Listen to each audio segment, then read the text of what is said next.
I think it's really important to use formative and summative assessments to really kind of grasp everything together as far as the kids' knowledge, seeing if they gain new knowledge, from our lesson, and really trying to teach them, some of the objectives that we've have, as far as, the lessons.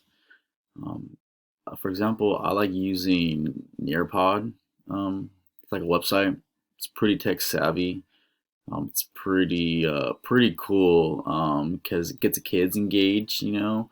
It can really, they can text, they can put like post-it notes, take quizzes. There's like even like fun quiz games that they can do, and teachers can implement, within whatever they're trying to teach.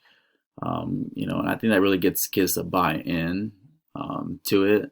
It's pretty, easy to use too. Now we really have students just pretty much use laptops in every class or tablets. So again, they can use it on there and really just pretty much put in the code, and bam, they can use it. That's why I like it. It's really good at having kind of, formative and summative assessments, built within, PowerPoints that you're trying to teach or lessons.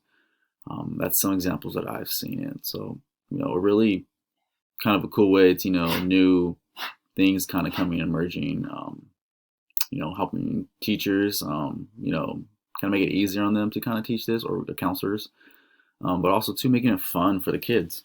So, because I don't know, if you make learning fun, I don't know, pretty much you're gonna have a lot of kids want to do that and want to pay attention to you. So, um, pretty much, yeah, I really think that we use the assessments to really just gain the knowledge, kind of see what they are, and kind of again monitor it, kind of lead it to all right, maybe I need to go back, uh, reteach a lesson, so they can kind of get it.